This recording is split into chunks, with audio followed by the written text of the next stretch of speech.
Reading comes from the book of Luke, chapter 9, verses 28 through 36, but I'm going to read the next little section as well, all the way through verse 43, and I think you'll see why, after they come back down off the mountain, what happens next. Listen as I read God's word according to St. Luke. Now about 8 days after these sayings, Jesus took with him Peter and John and James and went up on the mountain to pray. And while he was praying, the appearance of his face changed and his clothes became dazzling white. Suddenly they saw two men, Moses and Elijah, talking to him. They appeared in glory and were speaking of his departure, which he was about to accomplish at Jerusalem. Now Peter and his companions were weighed down with sleep, but since they had stayed awake, they saw his glory and the two men who stood with him. Just as they were leaving him, Peter said to Jesus, "Master, it is good for us to be here. Let us make 3 dwellings, one for you, one for Moses, one for Elijah," not knowing what he said. While he was saying this, a cloud came and overshadowed them, and they were terrified as they entered the cloud. Then from the cloud came a voice that said, "This is my son, my chosen.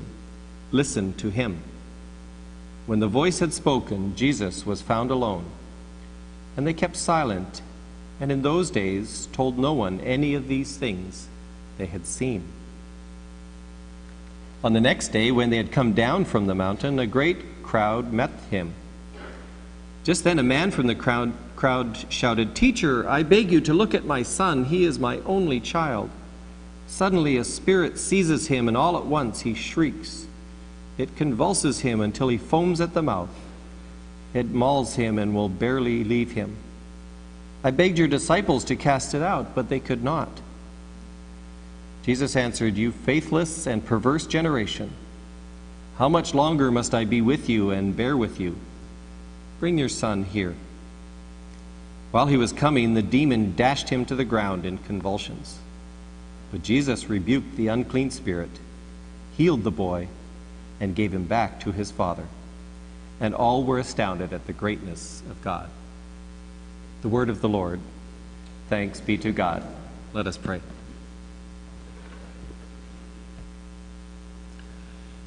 Gracious God, once again, we thank you for the privilege of gathering in this beautiful sanctuary on this beautiful sunny day. It's a good moment in our week, and yet there are many moments in our week, some of them not so good, but you are with us in those as well. So now as we gather around your word, we pray that your Holy Spirit, the same Spirit that inspired the writer, would inspire us, the hearer of the word this day, to not only hear, but do the word as well. May the words of my mouth and the meditation of our hearts together be acceptable in your sight, O Lord, our rock and our Redeemer. Amen. Mountaintop experiences. We've all had them, and they're wonderful, aren't they? There are the metaphorical mountain experiences, such as any memorable event, like a perfect vacation or a significant accomplishment, like Manton's event last night, or the Super Bowl for at least one of the Harbaugh families last week. Those are mountaintop experiences. But then there are literal mountaintop experiences as well. I grew up in the Canadian, or near the Canadian Rockies. While I was not a mountain climber, like this young lady said this morning, I did plenty of skiing at resorts like Banff and Jasper. Perhaps the best thing about skiing, I think, is the view from the mountaintop. And the ski lift is the lazy way to get to the top of the mountain. But the view is just the same. A few years ago, Elizabeth and I were in Atlanta, and we visited Stone Mountain. Maybe some of you have been there. A huge outcropping of granite just outside the city. We took the gondola to the top, and while I was enjoying the view from the top of this mountain, some panting, sweaty folks came up out of the woods that they had climbed up this mountain, and they were so exhausted they made a dash for the air conditioning inside and didn't even pause to enjoy the view. I wondered, why would anyone work that hard for a view that I got by riding in an air-conditioned gondola without breaking a sweat? The Pacific Northwest, where we lived for many years, is graced with the Cascade Mountain Range. Unlike the Rockies, these mountains are volcanoes. And if you're old enough, you'll remember the day when one of them, Mount St. Helens, erupted on May 18th, 1980. Everyone in Portland remembers where they were when that event took place. A friend of mine in the church I served in Portland, her name was Judy, saw that mountain blow its top from the best vantage point imaginable. She had that morning just climbed Mount Hood, the 12,000-foot peak just east of the city of Portland. And she and her friends were just enjoying the view to the west when they heard this enormous explosion. Unsure what it was, they moved around to the north side of the mountain and couldn't believe their eyes. The next peak in the Cascade Range was sending half that mountain into the air as volcanic dust. Now that was a mountaintop experience. Our gospel story is a mountaintop experience for Jesus and especially the disciples who were with him. And so today is called Transfiguration Sunday, always this week, the last Sunday before we begin the 40 days of Lent on Ash Wednesday. So it's an important Sunday because it helps us focus on who Jesus is and what it means to be his disciple. It is called Transfiguration because Jesus is changed. His appearance is transformed, if you will, as he meets on this mountaintop with Elijah and Moses. This is perhaps the high point of Jesus' ministry. It is perhaps, we could call it his mountaintop experience. We have followed his ministry from his baptism and his teachings and his healing. He has encountered opposition and hardship, but here on the mountaintop, he is affirmed by God in why he came. He came to fulfill the law and the prophets. So the presence of Moses represents the law, as we saw in our Exodus reading, and Elijah represents the prophets. In fact, the conversation between them was about Jesus' upcoming departure through Jerusalem. The mission was on track, but he would have to go down off the mountain to complete it. So from here on out, the storyline is Jesus headed towards Jerusalem. One of my favorite parts of this gospel story is the sleepiness of the disciples. That would be me.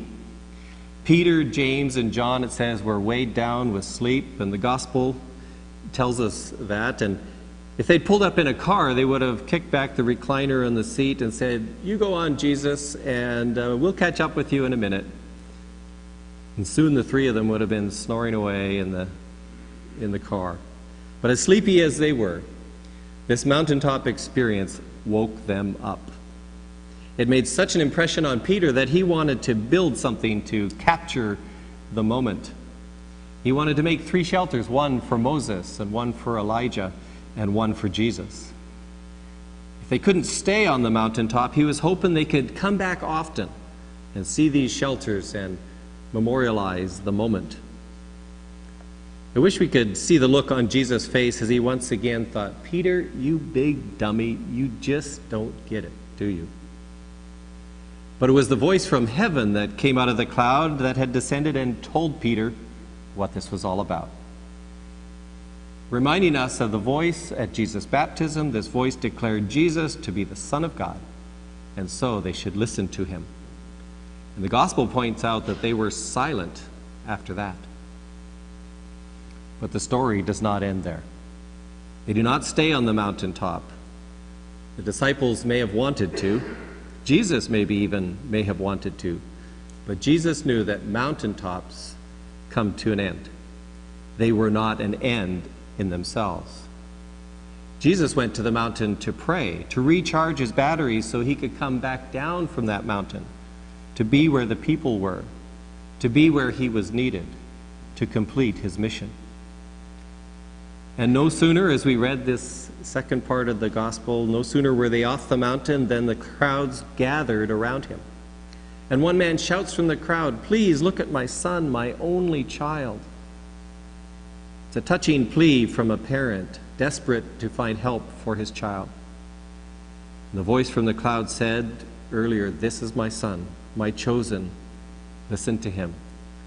Now a voice from the crowd says, "This is my son, my only child. Help him." In this story, humanity is now reconciled to God through this healing touch of Jesus. But his first reaction, Jesus' first reaction, is that he's not happy. Jesus sounds a little impatient. It's not clear at whom he's directing his comment. Was it to the disciples who were unable to help this family, or to the Father, or to the crowd in general? We're not sure, but he was moved with compassion, and he healed the boy. More precisely, he released him. He made him whole. And all were astounded at the greatness of God. Mountaintops are overrated. Too often on Transfiguration Sunday, we leave Jesus and the disciples on this mountain in the afterglow of this magnificent vision. But that is not what Jesus came for.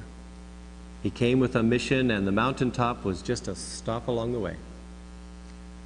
Mountain climbers have mixed feelings about mountaintops. Years ago, I read John Krakauer's book, Into Thin Air. Maybe some of you read that, about the disastrous expedition to Mount Everest in 1996, where several people died. For extreme mountain climbers, of course, the summit is the goal. They risk everything to get there. But the ironic thing is, once they get there, they don't stay long. There's another challenge awaiting them. Getting back down can be even more risky than climbing up. And besides, up there, the weather is often terrible, and most often there's no view at all. And sometimes they barely even know if they made it to the top. It's the whole experience that matters: the preparation, the climb up, the summit, and the trip back down. The disciples missed the point of the mountaintop in the gospel. They wanted to stay in the moment. They made the mountaintop the goal, when the goal was to get down with the people.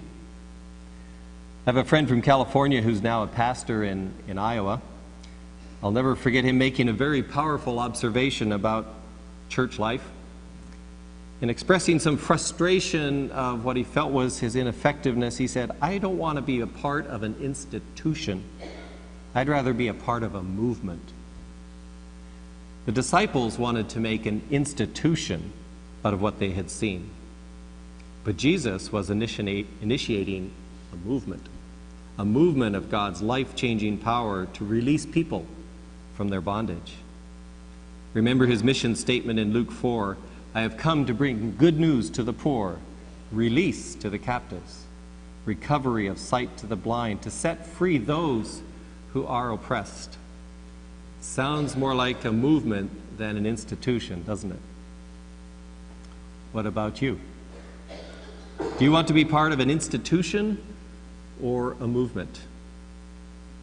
When we were in Atlanta, that trip I told you about a few years ago, we attended a conference about trends in spirituality among the youngest generations.